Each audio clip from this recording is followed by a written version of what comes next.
Channel کو subscribe کیجیے اور بیل آئیکن پر کلک کیجیے تاکہ آپ کو تمام ویڈیوز بلا تاخیر ملتی رہیں، اور ویڈیو پسند آنے پر اسے لائک، شیئر اور کامنٹ کرنا مت بھولیے۔ بسم اللہ الرحمن الرحیم۔ السلام علیکم ناظرین، پروگرام اسلام اور انسان کے ساتھ میں ہوں آپ کا میزبان ریاض خان، اور آج جس موضوع پر ہم بات کریں گے وہ ہے اسلام اور فلسفہ دعا۔ اس موضوع پر ہمارے ساتھ ہمارے اسٹوڈیوز میں موجود ہیں۔ ایک دفعہ پھر ہمارے سوالات کے جوابات دینے کے لیے معروف عالم دین حضرت علامہ حافظ محمد شفاعت رسول۔ السلام علیکم علامہ صاحب۔ وعلیکم السلام ورحمۃ اللہ۔ علامہ صاحب تھینک یو ویری مچ کہ آپ تشریف لائے ہمارے اس پروگرام میں ایک دفعہ پھر۔ علامہ صاحب، دعا کے بارے میں ہم سنتے آئے، ہم کرتے آئے، اور وہ کہتے ہیں کہ دعا دل سے جو نکلتی ہے اثر رکھتی ہے، پر نہیں طاقت پرواز مگر رکھتی ہے۔ لیکن اسلامی نقطہ نظر سے میں آپ سے آج جاننا چاہوں گا کہ دعا سے کیا مراد ہے اور ہم دعا کہتے کسے ہیں؟ بسم اللہ الرحمن الرحیم۔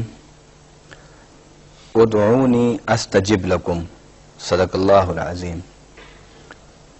دعا کا معنی ہے پکارنا، بلانا، متوجہ کرنا،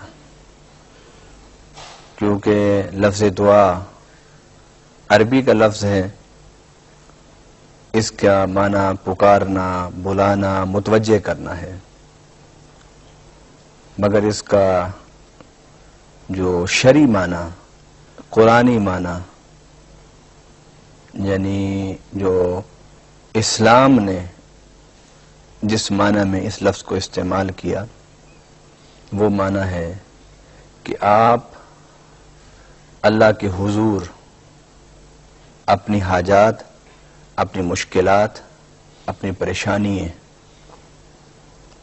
ذہن میں حاضر کر کے ایک خاص اسلوب کے ساتھ، ایک خاص انداز کے ساتھ، ایک خاص حیت کے ساتھ، کیفیت کے ساتھ ہاتھوں کو اٹھا کر اللہ کے سامنے گڑ گڑا کر اپنی ضرورتیں، اپنی حاجات، اپنی پریشانیاں، اپنی ارادے وہ اللہ کے سامنے رکھتے ہیں اور اس سے درخواست کرتے ہیں کہ اے اللہ، میری یہ حاجات، میری یہ ضرورتیں تو اپنے خاص